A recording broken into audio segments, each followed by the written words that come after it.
가치창조 한정순입니다.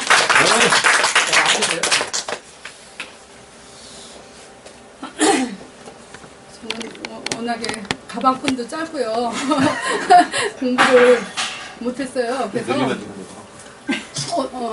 전번에 저기 대표님이 어떻게 하라고 하기 전에 이걸 해놓은 거기 때문에 아마 대표님이 마음에 안 드실 거예요. 그래도 이제 제 나름대로 한 거니까, 예.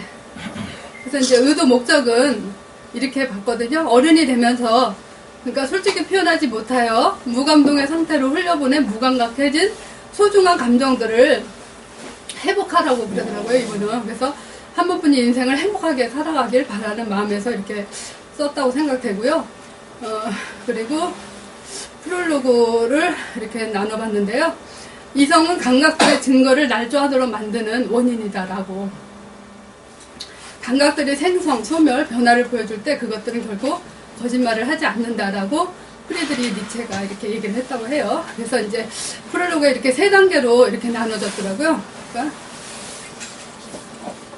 첫 번째 장에서는 인간이면 누구나 가지는 소중한 감정을 죽이는 것 혹은 감정을 억누르는 것은 불행일 수밖에 없다라고. 근데 우리들은 대체적으로 그 이성적으로 판단하라고 항상 그러잖아요. 그래서 이런 감정들이 이렇게 많이 이렇게 내려 누르는 상황인데, 이 강신주 이분은 이런 감정들을 그냥 이렇게 표출하라고 이렇게 얘기를 하는 것 같은 느낌이 들었거든요. 네, 그래서 그것이 행복이라고 하더라고요. 그래서 이제 그렇게 했고, 두 번째 단락에서는 감정은 용수철과 같다. 누르면 누를수록 더 큰 반발력을 가진다라고. 그래서 이성은 감정을 통제하기 위해서 발명된 것이라고. 말이 참 좋죠. 발명된 거래요. 감정을 통제하기 위해서. 예. 그리고 세 번째 단락에서는 이제 우리에게 발생했던 것 또는 발생하고 있는 혹은 발생할 수도 있는 감정들을 제대로 연습하고 공부해서 명확하게 구분하라고. 그래서 이제 나 자신만의 감정 한계를 떠나보자 이렇게 얘기했는데요. 이제 이 작가는 그러니까 48가지 감정을 이렇게 다 구별을 해놨는데요. 이제 오늘 이거 1부터 12가지는 이제 아주 그러니까 감정, 그러니까 이 내면의 맨 밑바닥에 있는 이제 그 지로 나누더라고요. 그러니까 그러니까 맨 밑에 있다는 그런 느낌인 것 같았어요. 그래서 이렇게 보면, 글쎄 뭐를 할까요? 경쟁심을 해볼까요? 제가 좀 경쟁심이 많은 것 같아요. 굉장히 좀 없게 보이는데 있으시군요. 네. 승부욕이 강합니다, 제가. 그래서 이제 정의를 보면요. 우정의 관계에서도 경쟁심은 필수다. 친구끼리 농구를 할 경우 승부에서 이기는 것은 중요하지 않다.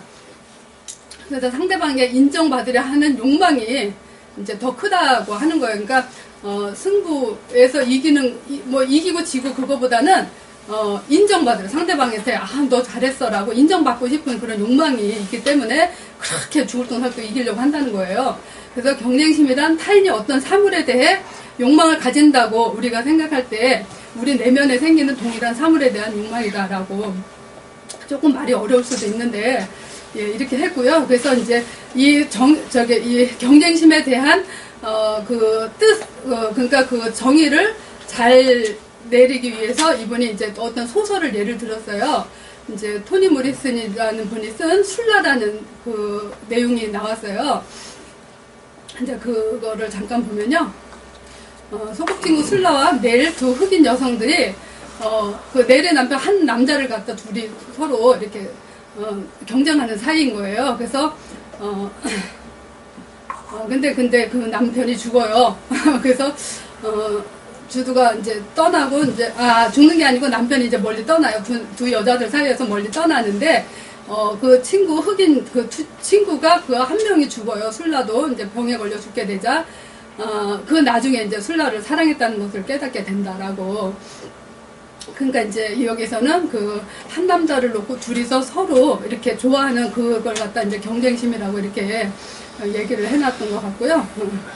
자기 사랑의 감정이 어떤 수에 있는지 확인하기 위해서는 사랑하는 사람으로부터 잠시 떠나 있을 필요가 있다라고.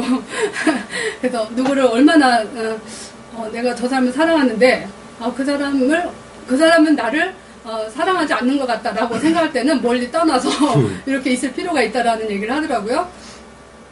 그래서 이제 토니 모리슨이라는 이 작가에 대해서 이제 이건 이제 어저께 갑자기 이렇게 하게 됐어요. 근데 이제 이분은 미국 코넬 대학에서 버지니아 울프와 윌리엄 포크너 연구로 석사학위를 받았고 랜덤 하우스 출판사에서 편집자로 일할 때 이제 소설을 쓰기 시작했고, 그래서 이제 노벨 문학상을 받은 최초의 흑인 여성이래요, 이분이. 그래서 작가가 된 모리스는 무엇보다도 작품은 정치적이어야 한다라고 주장을 했다고 합니다. 그래서 이제 맨 끝에 보면 이제 철학자 어드바이스라고 이제 또 이 뒷장에 보면 나와요. 어머, 너무 눌러나가. 위로 올려서.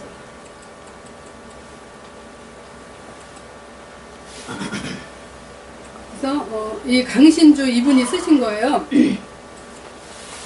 철학자 어드바이스는 이제 그 내용을 이제 써 놓으시고 또 거기에 대해서 또 어드바이스를 해주셨는데요.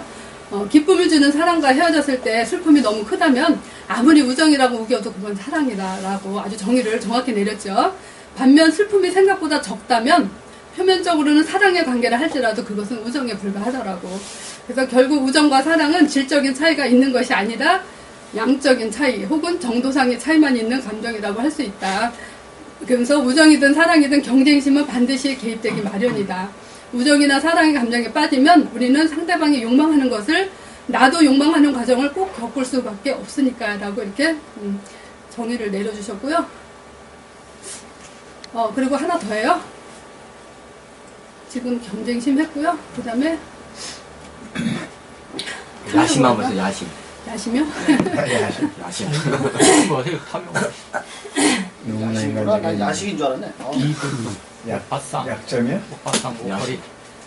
예, 야심의 정의는 야심이란 모든 감정을 키우며 강화하는 욕망이다. 그러므로 이 정서는 거의 정복될 수밖에 없다.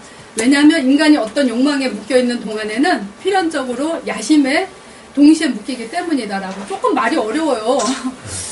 키케로는 이렇게 말했다. 가장 고상한 사람들도 명예욕에 지배된다.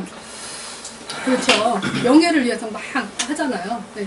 특히 철학자들까지도 명예를 경멸해야 한다고 쓴 책에 자신의 이름을 꼭 넣는데요. 예, 그래서 이걸 보고, 야, 진짜 그렇구나라는 생각을 하게 됐거든요. 네, 그리고, 이제, 또 이제 그 야심에 대해서 또 이렇게 책을 이렇게 잠깐 비춰놨는데요. 모파상이 쓴 벨암이라는 책인데요. 출세에 목마른 디루아는 벨암이라는 별명을 가지고 있는데 아름다운 애인이라는 의미래요, 이게. 근데 이 사람은 이제 재주가 많았나 봐요. 그래서 거의 모든 여성들을 홀릴 만한 애모와 화술을 가지고 있는 디루아는 시골뜨기에 불과했지만 능력 있는 미모의 기자 마를렌과 결혼한 것도, 그리고 또 그것도 이제 부족해서 또 그 정치에 좀 높은 사람인데 그 사람 부인을 가지고 또 이제 정부를 만든 그런 사람이었대요. 근데 19세기 최고의 도시 파리에서 애모 지상주의에 빠진 여성들과 성공에만 눈이 먼 남성들이 펼치는 화려하지도 덧없는 군무를 묘사한 작품이었는데, 디루아가 여성의 신분을 이용하려고 한 것이나 여성들이 그와 팔짱을 끼고 산보나 파티에 참여하고 싶었던 것도 모두 사랑이라는 순수한 감정보다는 야심 때문이었다라고. 그러니까 막 그 사람이 진짜 좋아서 그런 게 아니고 남에게 보이기 위해서 그랬다는 거예요. 그래서 이런 명예욕은 둘 이외의 제3자를 존재하고 있는, 다시 말해 타인이 나에게 부러워하는 시선을 보내주기를 바라는 사회적인 감정이다라고. 좀 이해가 가시나요? 모파상에 대해서는요. 이 모파상은 프로이센 프랑스 전쟁에 참전한 경험으로 인해서 전쟁을 혐오하게 되면서 소설가가 되기도 했대요. 그래서 어머니의 어릴 적 친구인 쿨로베르에게 직접 문학 기도를 받았대. 엄마 친구한테. 그래서 에밀 졸라의 도움으로 비계덩어리를 발표했고, 여자의 일생은 많이 아시죠? 네. 여자의 일생은 쿨로베르의 마담 보바리와 함께 19세기 프랑스 사실주의 문학 걸작으로 꼽힌다라고. 네, 그리고 야심은 유명해지고 싶은 욕망이다.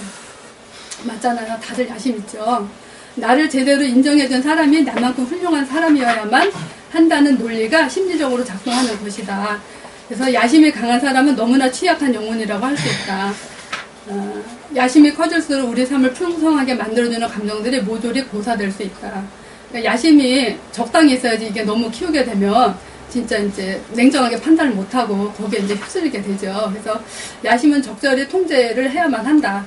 그럴 때만 우리 마음속에 수많은 감정들도 제대로 자라날 수 있고 그러면 우리는 그만큼 더 행복에 다가갈 수 있을 것이다 라고 이렇게 철학자가 쓰셨어요. 그래서